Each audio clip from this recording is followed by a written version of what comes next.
Hello, everybody. It's probably Red. All right, so let's jump into it.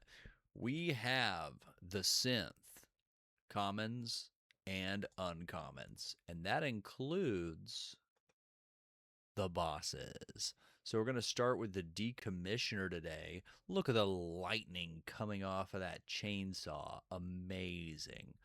Super, super cool art by Andre Garcia. Also, go check out, kind of a side note here, go check out the Slay by Slay podcast.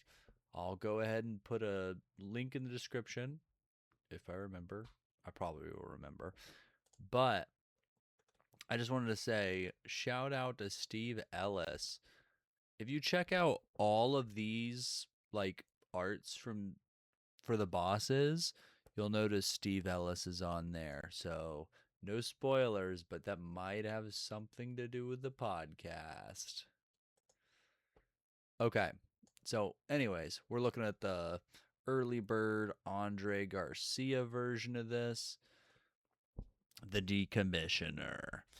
All right. So, 17 health, attack cost of 3, attack damage of 2, and she's a champion subtype. When the decommissioner attacks, you may discard a card. If you do, deal 2 damage to target fighter. Also, you can pay 3 tokens. This is a separate ability, by the way. Pay 3 tokens, tap, return a synth fighter from your discard pile to play. Okay, so she is sort of this recursion like engine. She does both of the parts of the recursion. She gets it into your discard and then she brings it back herself. They destroy it. She brings it back again. Crazy. Just like a relentless, like, I think the chainsaw here has got to be a reference to like Ash in the Evil Dead, where like he's coming back from the graveyard. That movie's crazy. It's been a minute since I've seen it, but that's what vibes I'm getting. She's just like coming back and bringing the bad synths back with her. Okay. So, not to mention, while you're doing all this, you get to do 2 damage to a fighter. So, makes it harder for them to remove it again. This just seems absolutely busted. I don't know how this is just a thing. It seems so strong. Usually you have to like have at least 2 cards to get, you know, first you got to get the card in the graveyard. Not to mention you had to draw the card to discard, which you still have to do here. Then you have to play I guess a third card to bring it back. This has got 2 of the pieces in one. So, what do you bring them back? Any and everything, the best thing you can. But while you're building this, you probably want to put some crazy 7 and 6 level fighters in there. So you're getting the most value possible. You probably want some enters effects. If you're going shifter, you can put in some discard synergy.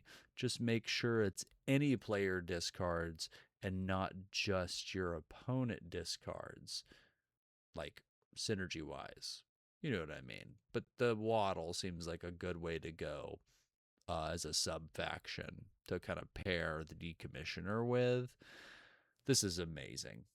I think this card is so cool. Seems super powerful, and I think it's like you just build around this champion of a boss. And she's like really important to the story too. I still need to check up on the lore, but like she is a big part of what's going on. Anyways, next. Now, the decommissioner was quite impressive, but I have to say, while a completely different build around, Toolshed here is really impressive as well. Another 17 health boss, this time a weaponsmith subtype. And Toolshed has an attack cost of 2 and an attack of 2. Whenever you have a weapon enter play, you may pay 1 token to draw a card. This is crazy. Card advantage is like supposed to be really hard to come by in this game, and he just gives it to you for playing weapons. So you plop down one of those level 1 jackhammer things, the jackhammer, boom, pay a token on turn 1, you're already drawing cards. You basically have the weapon out for free. But what are you going to equip it to? Let's see. Maybe not on turn 1, but you'll see what I mean. You could pay 3. This is his second ability. Pay 3 tokens and tap Toolshed. Create a Synth Fighter token named Toolbox with 1 attack cost, 1 attack, and 3 health. You may wield one of your weapons in play to it. So, even if you've been playing these weapons, drawing your cards, turn 3 comes around. Level 3. Go ahead and activate this ability. Pick your best weapon so far. Later on, let's say they destroyed your toolbox. Plop down another one. Get that advantage of it wielding a weapon right to it. They're kind of, 3 health is pretty good, by the way, just for a reoccurring token that you can just make. So that seems awesome. Overall, definitely going to want to build around the fact that Toolshed needs lots of weapons to just draw. And the final boss of the Synth faction is Trapper, Hunter of the Pack. This boss has 16 health, and they're a Hunter subclass. Okay, so Trapper has attack cost of 3, attack damage of 3, and at the beginning of each level, if you have no cards in hand, draw an additional card. So it's kind of one of those advantage abilities. I feel like out of the 3, it seems like it's the hardest to get value out of this. But maybe I'm overestimating Toolshed or underestimating Trapper. If you can just empty out your hand early on, like in the first few turns, you're already drawing extra cards every turn. So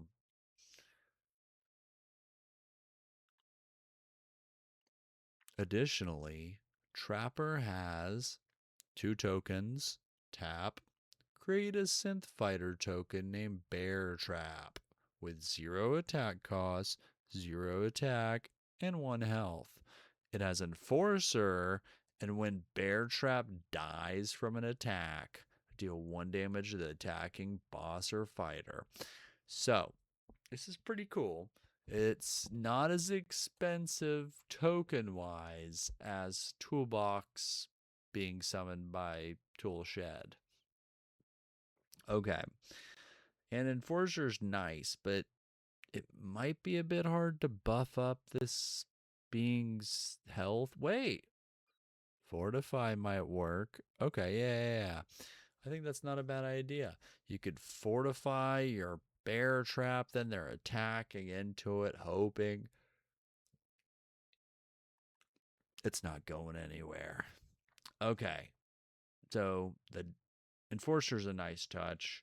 And then enhancing this token up, investing resources into it, making your opponent attack it. They're kind of spending their resources on it too, trying to remove the thing. And then at the end of it, you still deal 1 damage to whoever attacked it last. I think it seems pretty cool. And it can still attack. You just need to buff its attack with a +1 attack token or +1 attack counter. And you could also just wield a weapon to it instead. Like if you're running survivors, I was just talking about this card last video. I think it was last video. Makeshift shield. Oh my gosh. Comes out level 4. Pop that thing onto a bear trap. Ba-boom, ba-boom. Blow. You got a great blocker. It's got a little bit of armor. It's probably going to get, killed anyways. But then you get to deal damage. And you can block. Wait. Am I just crazy? You don't need a block. You already have Enforcer.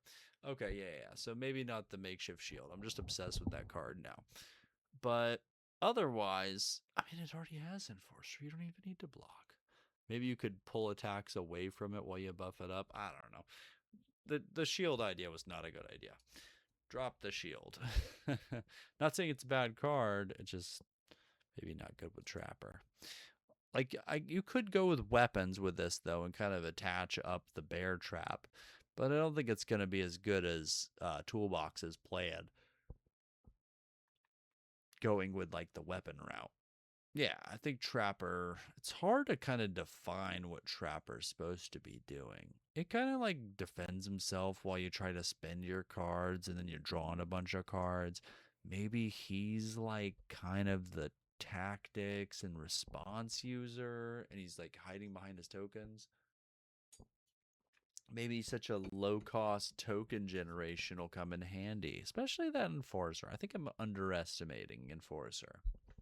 Anyways, let's move on. Those are the 3 bosses. And our first fighter, Mana Soft Speaker, level 1. Okay, she's part of the Defaced sub-faction. She has a health of 3 with an attack cost of 1 and an attack damage of 1. The first time Mana becomes enhanced, draw a card. Man, this faction so far is drawing some cards, isn't it? All right, so what does enhanced mean? Okay, so this ability triggers only one time. An enhancement is a fortification, +1 attack counter, or a wielded weapon. Okay, so there's a lot of different builds that this card could go into potentially.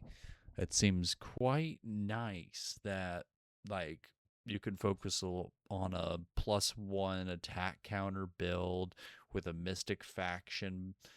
You could just go weapons with toolbox, or you could go like a fortification build, just playing into the faction's fortifiability.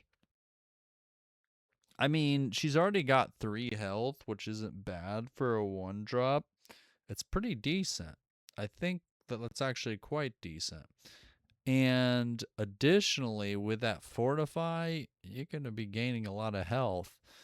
Once you have her enhanced, though, you really don't care if they pick her off.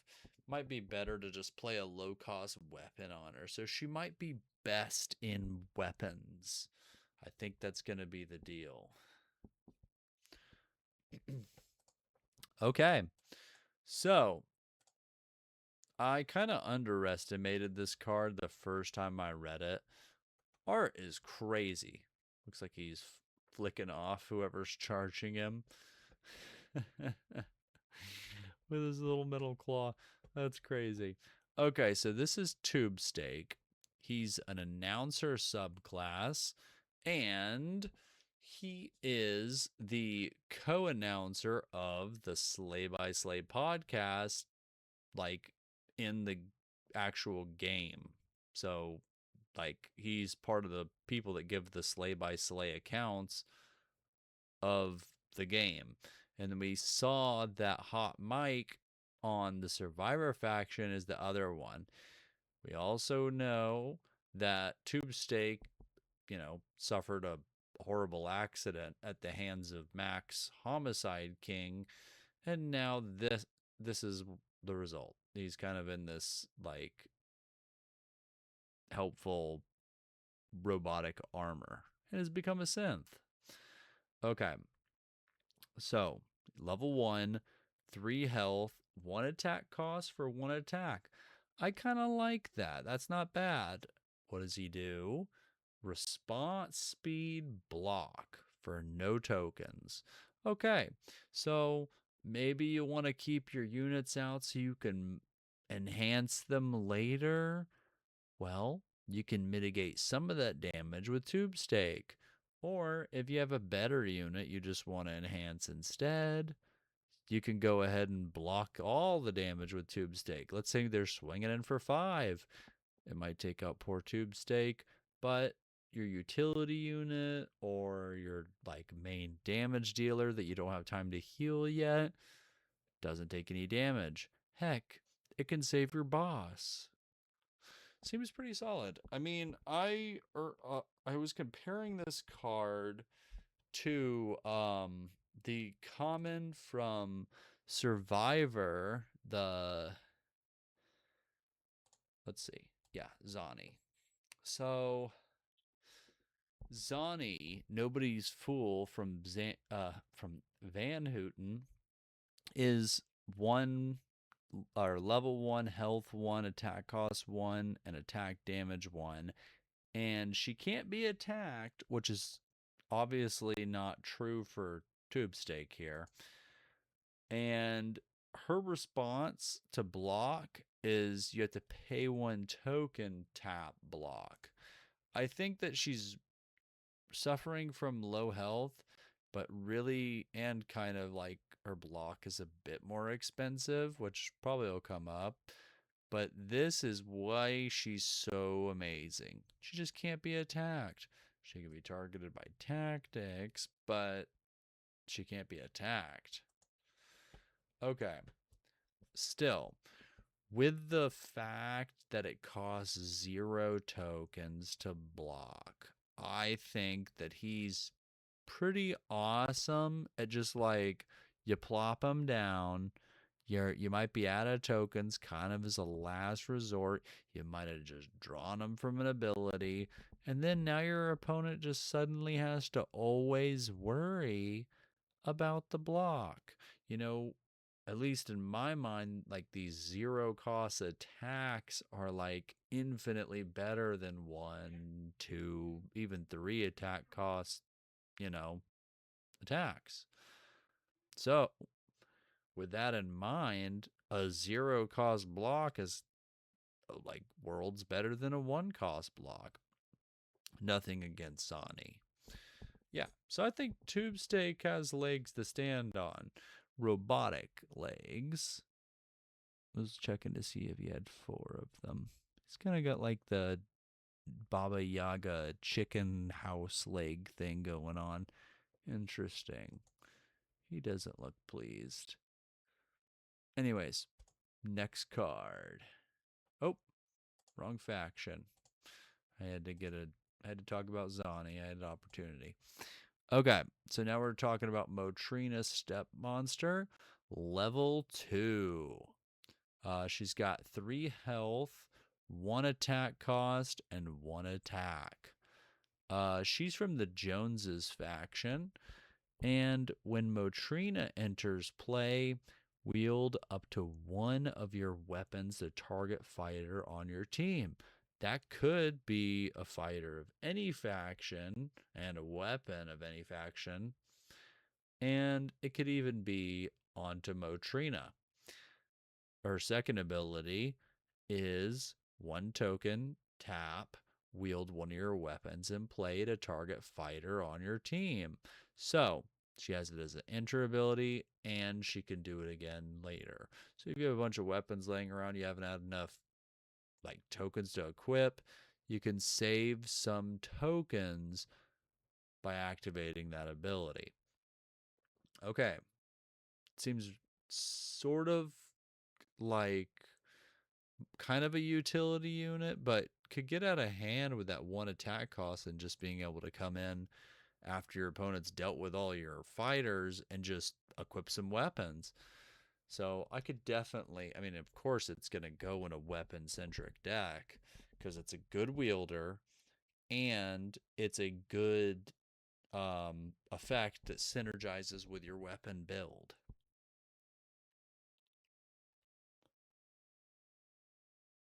If you're running some weapons, you could probably still run this too.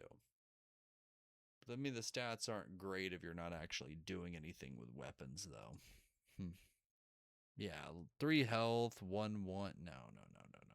But still, I mean, with those effects, it takes it to a whole nother level. Okay. Actually, really love this card.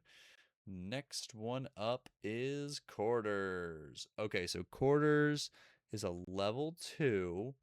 He's got health of 2, attack cost 0, and an attack damage of 2. This guy seems completely crazy. That's a great deal.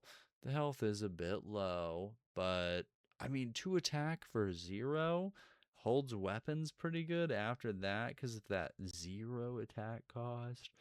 I mean, this is just going to chunk in for damage until your opponents can deal with it. And if you're blocking, they can't even get to Quarters. Okay. So, Hot Mike says, I love graffiti, but I swear to Vector, if Quarters tags Tube Stakes Canister one more time, I am going to get really creative with a pry bar. Okay, so a little bit of animosity for the treaded Wally robot that loves graffiti. Oh, I forgot to mention he's part of the Marquise. Really cool faction. One of, like, I think it's my favorite synth faction. Yeah, I think it is. This art in particular is very awesome. Like the 4 of diamonds. And the 3 of diamonds, kind of. Rocket. Team Rocket. Okay, and then he's also spray painting like the queen. Could be diamonds, I'm assuming. Anyways, moving on. That's Quarters. Okay, so we got another The Joneses faction card again. This time we've got Spot, Weapon Hound. Okay, so I'm assuming some more weapon synergy here. Level 2, 2 health, 2 attack cost, and 2 attack damage. 2s all around. It must be Tuesday. When Spot enters play, look at the top 4 cards of your deck. You may reveal a weapon and put it into your hand. Put the rest on the bottom of your deck in a random order. If you don't, put a +1 attack counter on Spot. Okay, so no matter what, you're getting at least, well, it depends on what you think of as at least, but 2 attack cost, 3 damage, or 2 and 2 with a weapon in your hand. Okay. Seems pretty good. Yeah. I think this is pretty awesome for that kind of, I don't know, tool shed Jones's build that we're kind of building here. They really synergize with weapons really well. Moving on to the next one. We've got Calamity Black. Okay, so she's a level 3. She's from the Marquise faction. She's got the Queen of Spades on her helmet hair there. And she's got 2 health, 1 attack cost, and 1 attack damage. When Calamity enters play, put a +1 attack counter on up to 2 target fighters on your team. Okay. I mean, that seems great. She could come in. I mean, maybe you don't want to put the +1 attack counters on her, but maybe you do. She's got a 1 attack cost. Throw a token on her or a counter on her. She can swing in for 2. Then she also buffed something. And if you place the counters elsewhere and they take out Calamity Black because she's only got 2 health, then you still have those counters on board. And you got some value absorbing however many tokens their attack cost. Seems pretty solid. And of course, it works great with those Mystic Faction +1 counter synergies. Yeah. Next, we have the quite gruesome member of the Joneses. Not that there's, most of them are pretty gruesome. This is level 3. We got Shiner the Unruly. She's got 3 health, 2 attack cost, and 2+ attack. Shiner gets +1 attack for each weapon she is wielding. Okay, so this could get crazy damage out of hand. Especially with that tool shed, ability, you're playing weapons, drawing cards. She just keeps getting stronger and stronger, and you're swinging in and destroying fighters every turn. She's kind of a glass cannon, though, and she, like the other Joneses, needs you to be running weapons. In her case, the more the better. She doesn't just need enough to get her ability to go off. She needs a critical mass of these to get the most value out of her ability. Sweet card. Next, we have LaCroix. I don't know how to pronounce that. I think maybe it's LaCroix. Like the apostrophe there makes me think it was like cliquet. So I'm going to pronounce it LaCroix. Clockwork Hunter. So I haven't been mentioning this, but there was a Polygon article I was reading. I think I've got it, on one of my videos descriptions that you can check out. But just check out Cataclysm, Arcade, Polygon. Yeah, that should bring it up. Yeah. But she's an endling. So something that's pretty cool about the endlings is as the timelines of this multiverse have collapsed and Cataclysm Arcade has become the sole retroverse, all of these time travelers and alternate dimension beings are being like collided onto this planet at like through time. Yeah. So Cliquet or Laquet Clockwork Hunter is looking kind of like maybe a French style clockwork machine. I don't really know. But that's what vibe I'm getting. I'm kind of getting like old school French outfit. Yeah. Okay. So what does it do? It has 4 health, 1 attack cost, 1 attack damage, and Laquet enters play with 2+1 attack counters. And at the beginning of each level, remove a +1 attack counter from Laquet. Okay. This is like one of those cards that makes the player say, how do I make this card good? Okay. Now it might just be strong. You attack for 3, 2, 1, and then that's just it. 1 from there. So it comes out really strong. You play it when you need like 3 damage at a key moment, and then you get the 2 damage for the next turn. Okay. But seriously, what do I do with this thing, right?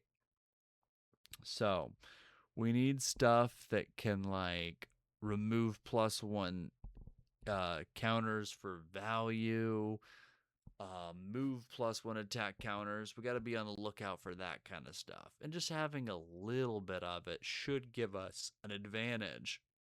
So we might be referencing Laquet later on in the video as we see stuff that could synergize with it. Because you got to make this card work, right?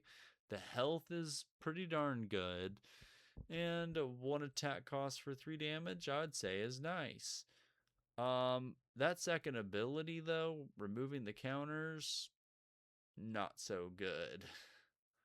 All right, so we'll see if we can make it work. And obviously in booster pack battle, you're gonna play it. That's pretty strong. 3 damage, 2 damage, has the 1 health. Okay. I mean, 4 health. Why did I say 1 health? I was thinking 3, 2, 1. 4, 3, 2, 1. Okay. Now, we've got Paya Laser Focused. Okay, this card is super cool. Okay, so Paya Laser Focus. This is a 4 level, I said that backwards, level 4 fighter from the Defaced subfaction. She's got 4 health, 3 attack cost, and 4 attack damage. Wow, that's a solid attack damage. I know the attack cost is kind of high, but still pretty good. Okay, so when Paya enters play, you may destroy an enhancement you own. So just to clarify, an enhancement is a +1 attack counter, a attached weapon, or a wielded weapon, or a fortification or a fortified synth, essentially. The one that's fortifying the other synth, to clarify. If you do, draw a card. So enters play, destroy an enhancement. If you do, draw a card. It's a May ability. Okay. I mean, more card advantage, let's say maybe one of your fighters it's kind of outvalued. You're not even going to attack with it this turn, and it's got a +1 attack counter on it, or you suspect it's about to get attacked and you want to play Paya out. Okay, so you destroy that +1 attack counter and you draw a card, which could be an entirely another fighter. Okay. So her second ability, response, 2 tokens. Doesn't have to tap to do this. Fortify. Okay. So this ability can be used from your hand. So you couldn't tap Paya anyways because she's still in your hand. So it can be used from your hand on a synth that isn't fortified. So I think I've gotten this ability wrong a couple of times, and I think I added a new way to be wrong about this ability.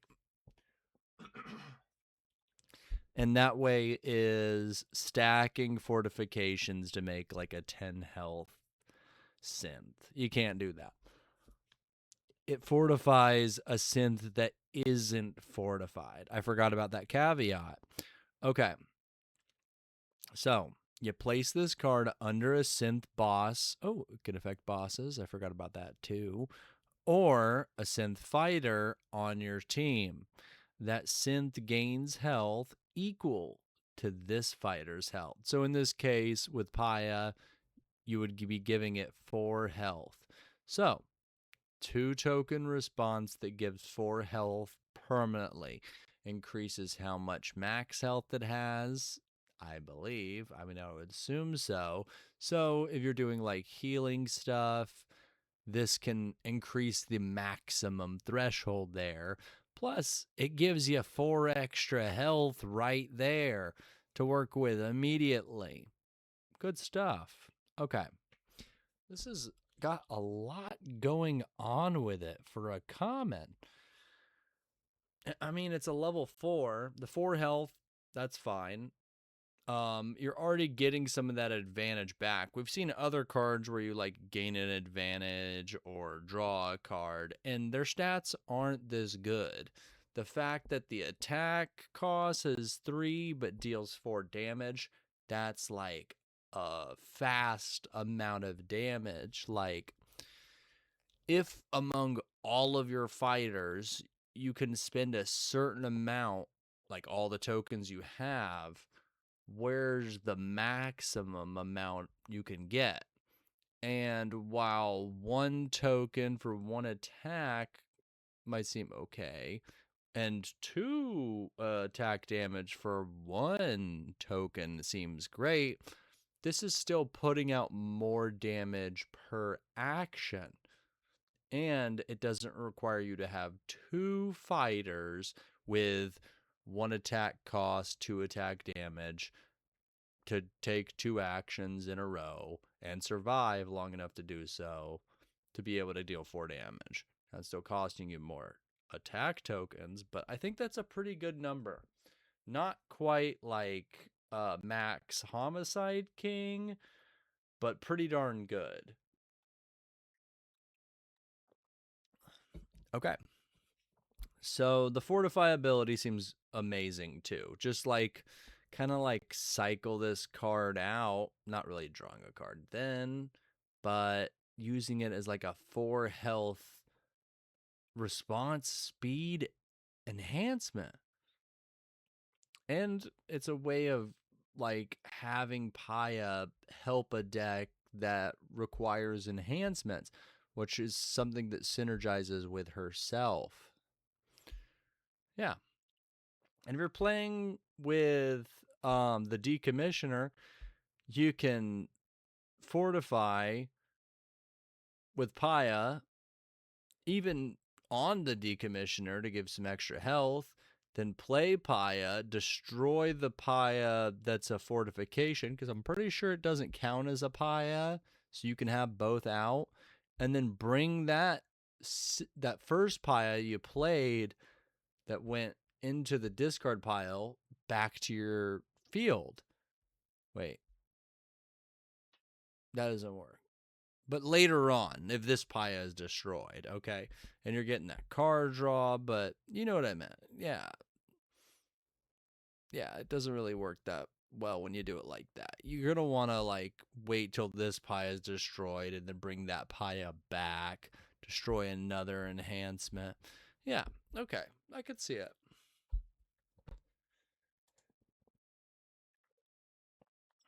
Okay, now we have fish hooks. I quite like fish hooks. Let's see. Level 5. Now entering level 5. He is from the Marquis faction, and he looks like he is a jack of diamonds. It's kind of crazy how his, like, I guess it's a hook launcher with like a clockwork machine on it. Very intense. Okay. So he's got a level 5, 4 health, 2 attack cost with 3 attack damage, and he's an enforcer. So, pretty good. I definitely want to put your fortify on this. Can't stack it, but you can have a fortify on this. And then if you lose that health, that's when it gets crazy, because then you can destroy the fortify with Paya. Yeah, and then fortify with a different card. Yeah, I feel like Paya is good in high numbers, honestly. Not bad at all. All right. So this is a pretty straightforward card. I mean, it's just going to help your other stuff survive longer, and it works pretty good with, enhancements and stuff. And if 3 for 4 was good, I think 2 for 3 just right hits that perfect spot. 2 for 2's mid. Bless me. Sorry, I sneezed. But the 2 for 3's just getting there. I mean, similar things to what I said about the 3 attack cost for 4 damage seems pretty good. This has elements of that, and it's a lot better than 2 for 2. Solid card. Okay. And the notorious homicide king himself, Max. Okay. He is a level 6. 5 health. Oh, he's from the Marquis, by the way. Just like fish hooks. And he's got an attack cost of 2 and 4 attack damage. Yeah, that's a great ratio right there. It's like getting 2 1 for 2s in the same action. And the 5 health helps him stay through an attack or 2. Maybe even 3. Okay. Hot Mike says, I made one joke on the air about him that one time. Now Tube Steak is a walking tin can. No comment. All right. Oh, and this art by Andre Garcia, phenomenal. As far as Max the Homicide King goes, I like this one too. They're both cool. Very different styles. I just think this art is phenomenal. You can just see the like how the art connects. You could just have the decommissioner standing like right here. Wow. Cool. Awesome. I mean, I don't know if you're going to be running this. It kind of depends. In a lot of card games, there are some like quote vanilla creatures that do get played. Um this game, like where the attack costs and the attack damage ratios makes it, in my opinion, so that you might have a card that looks vanilla, but actually that specific combination might make it pretty unique compared to another vanilla card. Ugh, my nose is all stuffy. Sorry.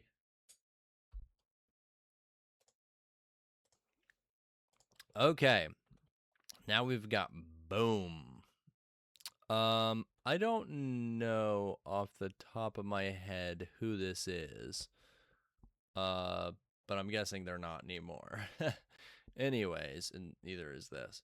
They're under the train rail and they have 1 second left on their synth self detonate timer. Gross. Okay. One token attack. Oh, yeah. One token tactic. Deal 2 damage to target fighter.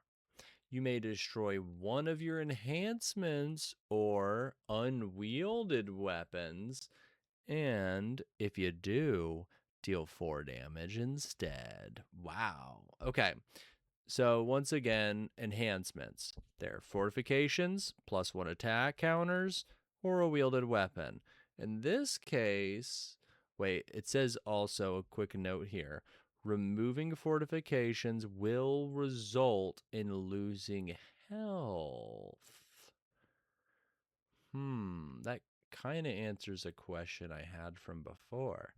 So, let's say you have a 3 health unit fortified with 4 health from Paya. Then you destroy the fortification, not dealing damage, just destroy the fortification. What happens? I'm guessing since they were at 7 health, they lose 4 health, going to 3. But if they had 3 max health plus the 4 and they were at 1 health, they would stay at 1. I don't know if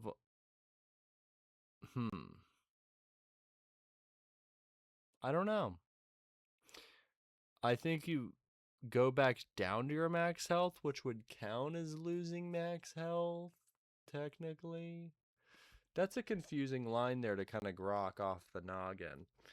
But otherwise, this is cool. I mean, 1 token for 2 damage to a fighter specifically, or you can destroy an enhancement or unwielded weapon and double that.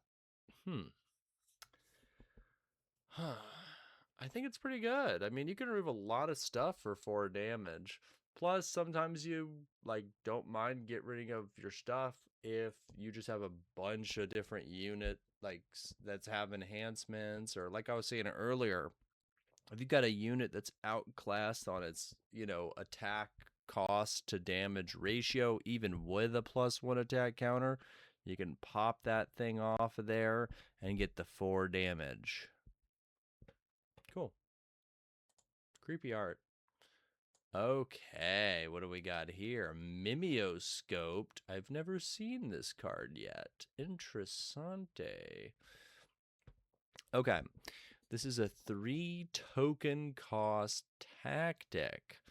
Create a token copy of target fighter on your team that dies at the end of this level, except it has the name Mimeoscope. If it's a synth, the token gains agility. Whoa, okay. Wow. Okay, and agility lets it tap twice per level. Wow. This is a lot different than the 4 cost that does that and doesn't copy the stats, because this does copy the stats, but it dies. Has to be on your team. If there's something you really want to double up on, when you create it, I'm assuming that it enters play to trigger interplay effects, so that could be something.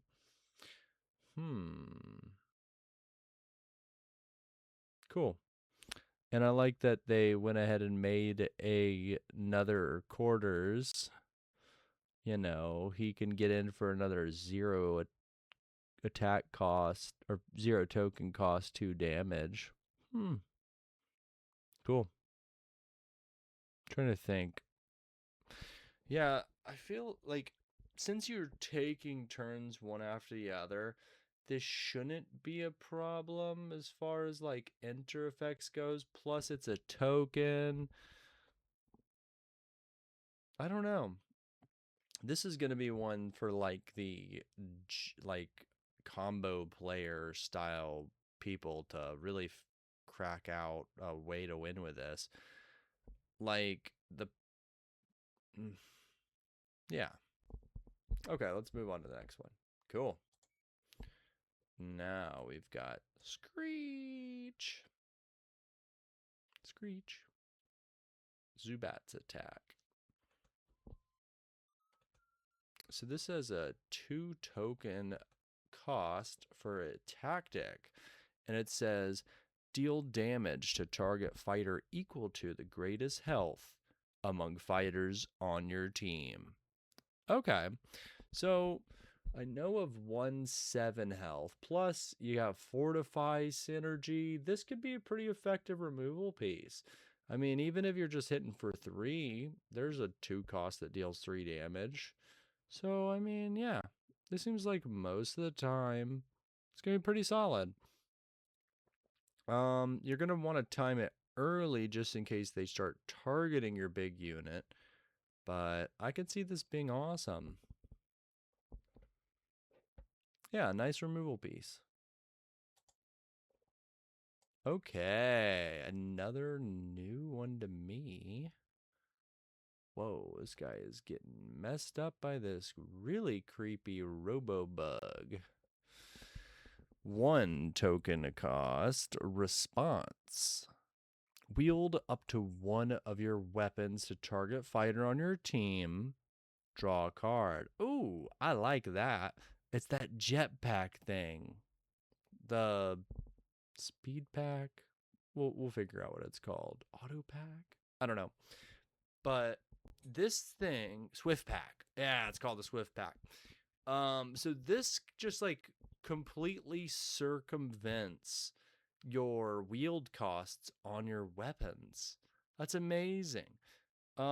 It's sort of like it's not exactly as versatile as cash money, but I mean, it can have the same effect if you were going to wield something anyways. And the draw a card to replace itself. This seems pretty good in a weapon stack, especially with those higher, cost things. The only problem you really may run into is if you're like, is that an interesting thought? I'll ask that in a second. But if you have like this Voltron build where you're building up 1 unit with your +1 attack counters, you're making sure to fortify at once. And then my question is, can you have 2 weapons or 3 weapons wielded to 1 thing? Because from my understanding, you can. You just can't have more than 1 weapon of the same name in play. So that would be interesting to find out. Okay. So yeah, this seems pretty cool. And I mean, even just, it says up to, it's another one of those cantrip abilities. So you're drawing a card, thinning out your deck, getting closer to your fighters, possibly drawing a fighter you can play this turn for free. I mean, yeah, what's not to like about this? Saving on tokens. The fact that it replaces itself, gives this seemingly small effect a lot more power. Seems really cool. And it's a response, which is kind of a double-edged sword. But if you can, and I keep mentioning the shield. The makeshift shield gives you armor. And you could tap that fighter to block. So you could just, oh, they don't have any blockers. I'm finally gonna attack this. And then they go all out for an attack, wasting that attack, kind of. You play this, wield the makeshift shield to something else that they're not attacking, block with that. Interesting. Okie dokie. Now, oh, I haven't seen this one either. Some really cool cards in this spoiler. Oh man, that art is sick too. Wow. What do they got there? Okay. It's a data spike. Okay. Level 3. Wield cost of 2 with plus X attack. So it enters wielded to a fighter, as weapons do. And Data Spike enters with a charge counter. We saw something about counters, but not specifically +1 attack counters. So that might be something to consider with this. Let's see. It says, when the wielder dies, put a charge counter on Data Spike. So it starts with 1, wielder dies, get a counter. The wielder gets +1 attack for each charge counter on Data Spike. Wow. Oh my gosh. That is incredible. Okay. So what's the goal with this? Obviously reducing that wield cost a little bit via some other means of equipping, whether it be a response or whether it be like something like Motrina. I think it's Motrina, right? Yeah, like Motrina. All right. So that's one way to do it. And you just want to keep like it's hard to how are you going to keep you could this seems really good with Trapper, Hunter, Trapper. Trapper? Yeah, Trapper. Dude, Data Spike is amazing with that because you keep equipping it to the bear trap. Boom. And then you keep getting those charge counters and they keep dealing with the bears. Interesting. It's a good way to get, your units to be destroyed, blocking attacks, dealing damage, gaining value. Also, this might be really good. Speaking of that, now that I think about it, the decommissioner keeps returning synths from your discard pile into play. And you could bring back fish hooks because they've got enforcer. Interesting. Okay, so let's check out Jacked Hammer. This is Toolshed's weapon of choice. And it's a level 1 weapon with 1 wield cost and +1 attack. Comes out wielded to something. It's pretty much a playable +1 attack counter. Yeah, and it's got all the weapon synergies and none of the +1 attack counter synergies. And if you're drawing a card off a tool shed, then it's basically just like a cantrip that gives you value. I like this. You don't even have to pay a token to wield it the first time. Yeah, that seems great. Next common. Let's see. It's actually our last common. These are tokens. Already read what they do, but we can kind of look at the art real quick. Oh, we're having some signal errors. Okay, got it fixed. Swift Pack, level 3. Okay, so this is a weapon, and it costs 2 to wield and gives you +0 attack. Enters wielded to a fighter. Okay. The wielder has agility. Okay. So we saw mystery meat from the survivors, and that's a way of temporarily gaining agility. This is a way to give something continuous agility, plus you can get it again on the next unit. That seems quite strong.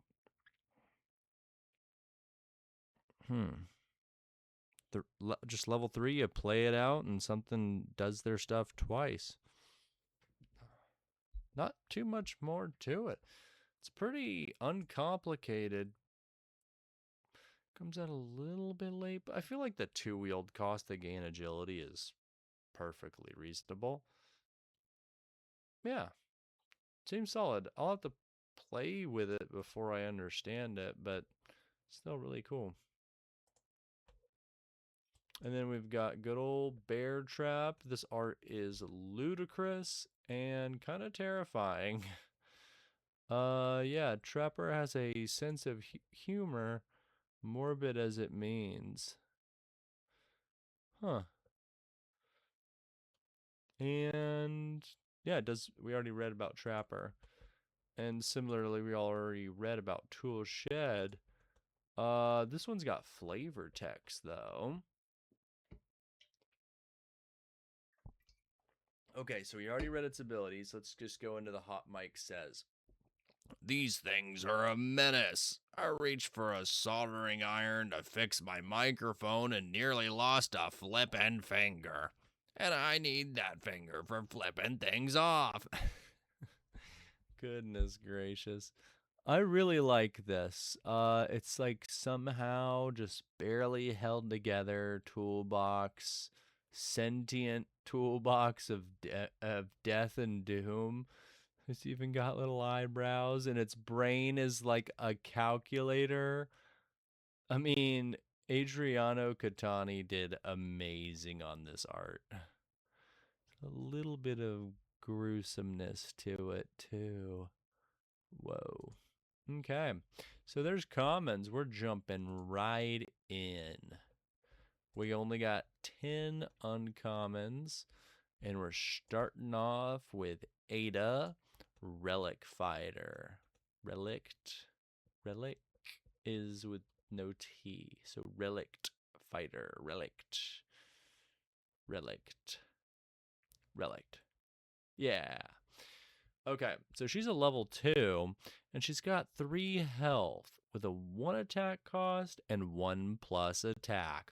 She's part of the Endlings faction. Ada gets +1 attack for each enhanced boss and fighter on your team. Okay, so this is just going all in on the enhancement thing. And just to kind of build into that a little bit more and give some, redundancy protection, she's got a response. Response for 2 tokens, Fortify. Okay, so we're going to just really quickly cover what Fortify is. You can only go on a synth. This used from your hand. It doesn't say can only be used from your hand. It just says this ability can be used from your hand on a synth that isn't fortified. I wonder if you can use it from the field as a response as Ada's getting destroyed by something. Good question to consider. Fortify has been one of my, mechanical nemesises. Nemesis? Anyway, place this card under a synth boss or fighter on your team. That synth gains health equal to this fighter's health. And kind of side note we don't see here, removing the fortification causes damage to be dealt, which I still can't wrap my head around. But I don't know. That's a good question. I want to ask some questions about that. I should probably write that down. We'll do that later. We got this. We're going to go to the next card. Okay, but before we do, let's talk about kind of what this card's doing here. Coming out early, way earlier than Paya. You have it in your hand as a potential response to give something 3 health to keep it alive. It can be a powerhouse in the end. And I mean, that ability's, maybe you could call it win more. But if you have enough weapons, you could just equip something to everybody. Maybe they're not all damage weapons. And then make sure Ada's got some too, if it would be more beneficial to have her equipped with them. And then if you're doing +1 attack counter things, do that. And then the fortifications seem a bit harder to get, but the more there are, the easier it'll be to fortify. So you gotta have a pretty good board state before Ada is like super great. But even if you have 1 enhanced boss or fighter, this is a 1 attack cost for 2 damage. And she's got 3 health to back it up a little bit. Yeah, I think it's pretty good. Pretty darn good. And she's an endling. I wonder what universe she is coming from here. All right. Anna Demodulator. She's in the art for Screech. Okay. Let's see. This is a level 2 with 3 health. She's part of the Defaced faction. She's got an attack cost of 1 with 1 attack damage. It says bosses or fighters that deal attack damage to Anna become stunned. They do not unstun the following level. You can pay 2 and tap to stun target fighter. Okay. So it's kind of a disincentive to attack her. And I did ask on Discord. I'm not 100% sure on this, but I believe from what I got back, if you destroy her, they still don't untap the next level, and they are still stunned. Don't really know, but I'm pretty sure. And then she's got like a super stun, basically. Interesting. I wonder how good stun is. And this really doesn't, I mean, it's a tech piece. It's like something that's doing something. It just doesn't necessarily synergize with these weapon modulator enhancement builds and all that kind of stuff. So this might be something that you want to fortify and enhance instead of something that does so.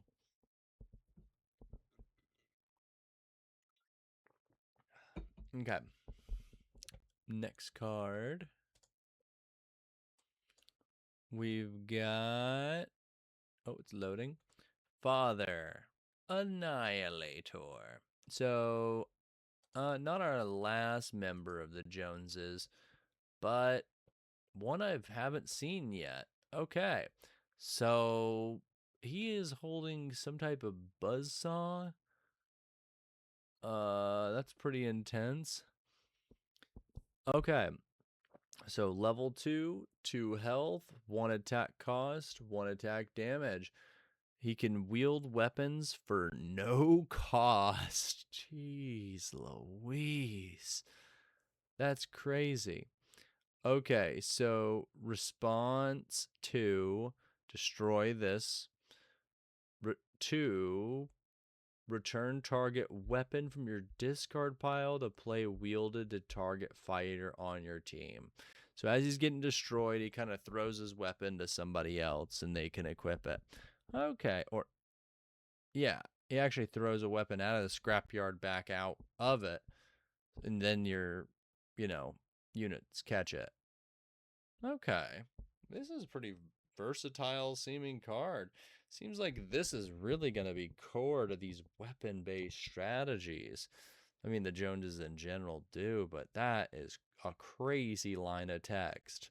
Can wield weapons for no cost. Wow. Try to think all, like, I mean, there's so many options. Wow. Very cool. Okay. Let's get to procs.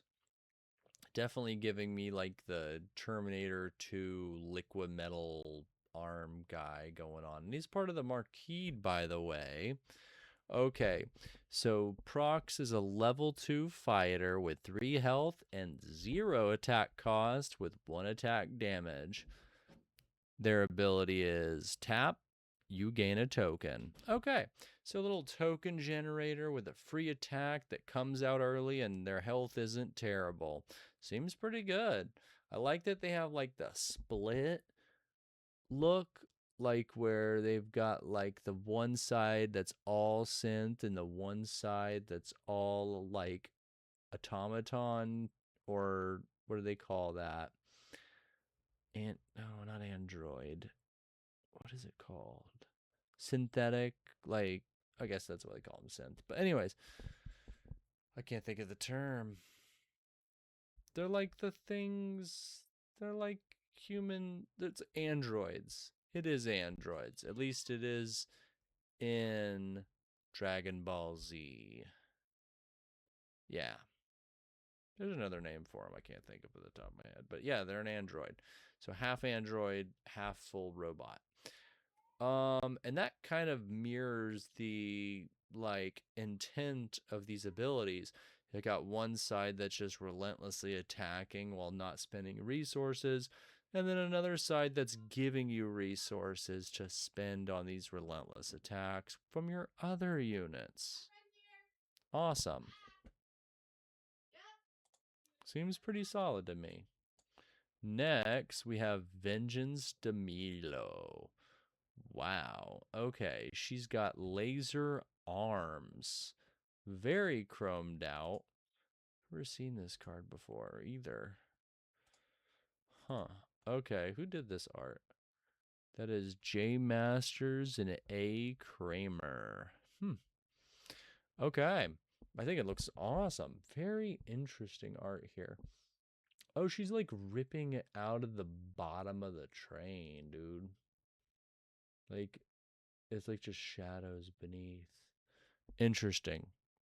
Level 4 with 3 health. Oh, and by the way, she's an endling. She's like totally one of these Terminator things. I mean, I know she's a synth, so it's definitely giving me like almost more Silver Surfer than Terminator. Yeah. So level 4, 3 health, 2 attack cost with 2 attack damage. At the moment, not my favorite, attack to damage ratio, but not bad. It's about mid. Could be worse.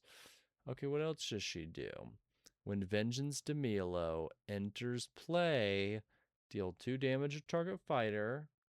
If that fighter is a shifter, deal 4 damage instead. Okay. So this is kind of like that boom card that let you sacrifice a modification or an unwielded weapon to get that attack boost, but in this case it pumps up against shifter fighters. Amazing. So one of the problems with this would be, okay, I'm only going to see like shifters. Of course, this is meta dependent, but like 30 to. 1 second. Let me do some math. I forgot what the number was. I think it's like, okay, so it's like 30 to 50% or something like that. It's just however many dual factions can include shifter. So let's see. you got your 4 factions. You've got Shifter, Shifter Mystic, Shifter Synth. So that's 3. You can have 3 factions in which you can 3 factions in which you would have shifters plus shifter itself. So that's 40 out of 100, like 4 out of 10 factions if you do it that way. If you don't include the dual factions, then it's 3 out of 6 potential factions, which is like 50%. And yeah, I think you'd probably count it like 35-40% of decks are at least going to run a shifter or 2. But no, it doesn't matter what their boss is. It matters if it's a fighter. Yeah, it has to be a shifter fighter for that to happen.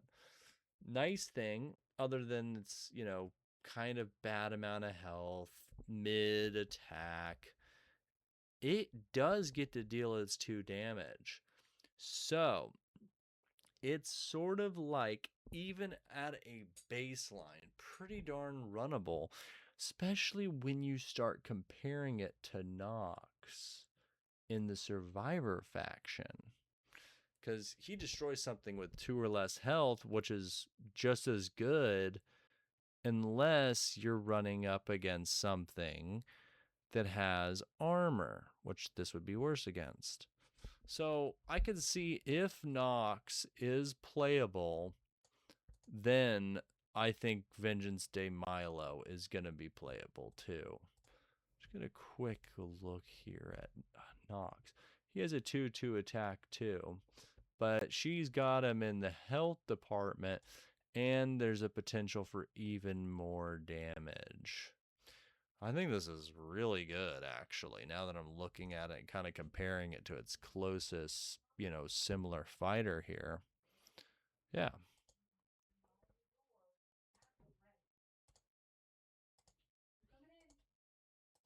Next, we have Nota Matua, Death Punch. Okay. So, I've been thinking about this card's art a little bit. I think that those little rocket things that are floating above it are like its fists. That's probably why it's called Death Punch. And they just like shoot out like rockets and punch. And I think these little things in the front are little eye beams. Maybe it's got like a brain thing in there. And it's on treads. I kind of getting like a Super Nepter, or maybe like, I'm not really familiar with Doctor Who. I never played the MTG set. Maybe watched a collective 15 episodes. And these things, I think they're like, I don't know what they're called. Dylons? Let me look. I'll look it up later. It's fine. I can't remember what they're called, but like the Doctor Who robot things that like, we will destroy, we will annihilate. I don't know. I don't remember. But okay, let's read the card. I kind of got carried away with the art here. It's a level 6 Endling. That's its sub-faction. It's got 4 health with 3 attack costs and 2 attack. Just gonna say, so far, not super impressed with the stats. 4 attack leaves you kind of wanting a bit, maybe at least 5, right? And the 3 for 2 is not very good. It's a lot worse than 2 for 2. Here's the abilities, though. It's got Armor 1, prevent the first 1 damage each level that would be dealt to this. That saves the health if it can survive the first hit. And then next time it gets attacked, it might as well have just had 6 HP anyways. And against, I gotta keep remembering, Armor 1 only works once per level. That's gonna be so hard to remember. That's okay, though.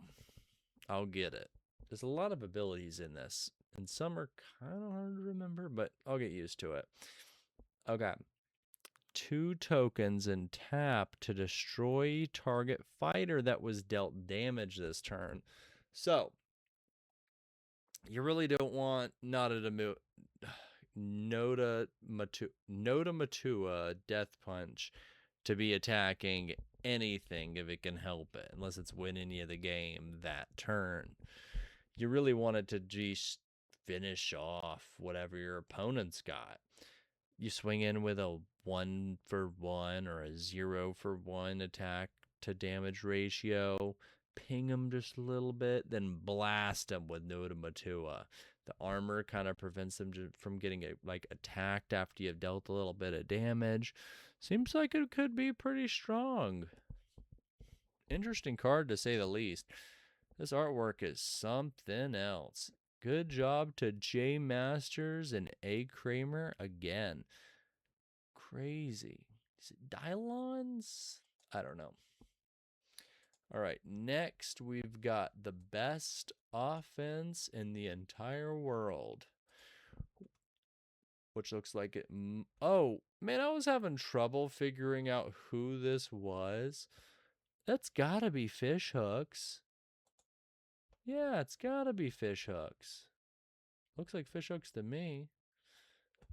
Anyways, this is a 3 token cost tactic.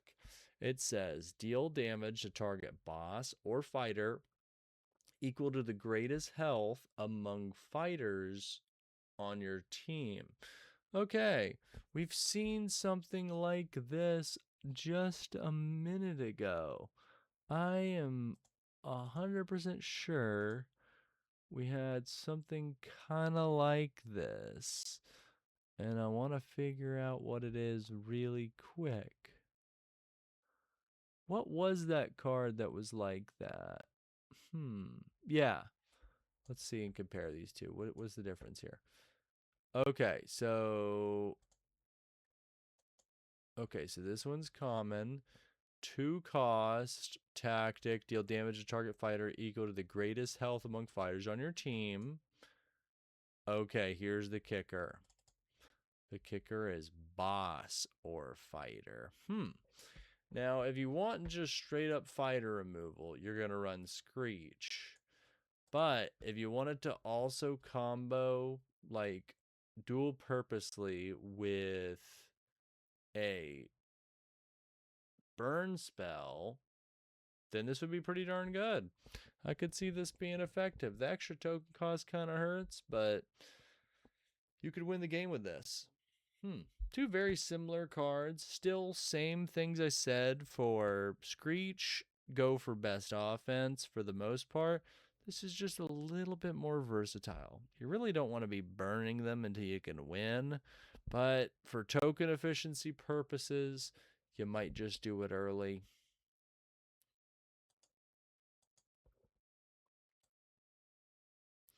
Okay, we're on the wrong list now. Let's go ahead and swap over to uncommon for a second. And we're back. Power play, 1 token cost tactic. It says deal 1 damage to target boss or fighter on your team. And deal 3 damage to target opposing boss or fighter. If you dealt damage to a mystic this way, draw a card. So we kind of have a similar thing to Vengeance de Milo, but it's a little bit different. You're hiding a potential card advantage behind the fact that they're playing Mystic. Okay. So, and you're paying basically an HP, unless it's like a little bit later in the round and you ping off the armor for the turn that didn't end up getting used, and it doesn't actually deal damage to it. Because it doesn't say if you did. Oh, wait a minute.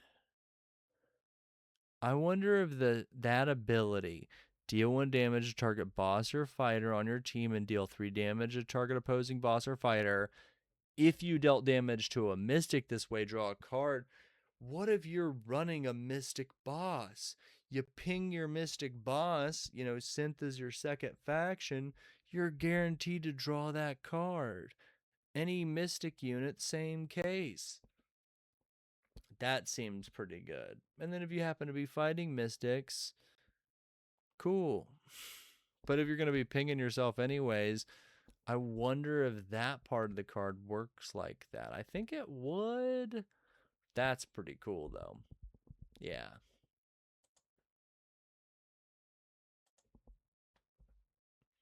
Okay. I love this card. This card is sick.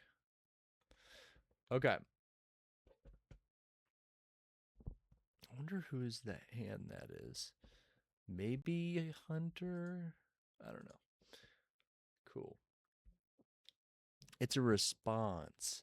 And it says change the target of a tactic or response card that has only one target. So they burn spell your thing, you make it burn spell theirs instead. They destroy something on your side of the field, Signal Jam turns it around. I like this card. It's kind of like a redirect from Magic. Pretty cool. And I mean, that's pretty reasonable. I wanted to say energy because of the lightning bolt. That just means it's a response. It's 2 tokens. Pretty cool stuff. And then really niche, but let's say you're destroying something and it's like your last destroy spell, and then they do some shenanigans where they respond and sacrifice or otherwise make it harder to destroy it by giving it some kind of buff, then maybe you would signal jam your own stuff. But at that point, you could signal jam whatever's making it difficult for you to target that thing and aim it somewhere else.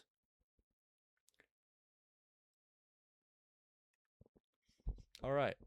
I wonder if like you have a signal jam that I don't know if it could target another signal jam. Okay, last uncommon.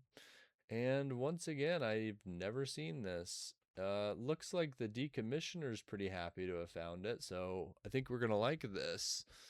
It's a level 4 weapon with a wield cost of 2 and +0 attack damage.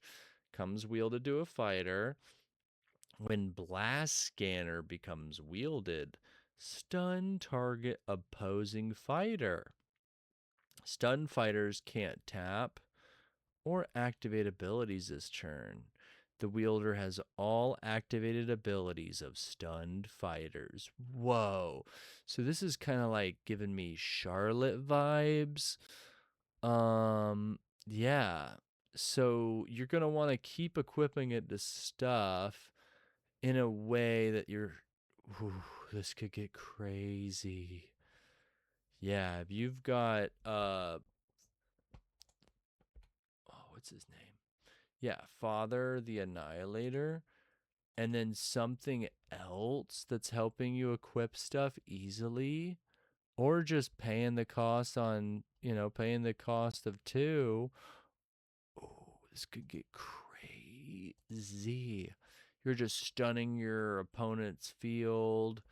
Keep equipping this, and then whoever ends up with the blast scanner has all of these activated abilities.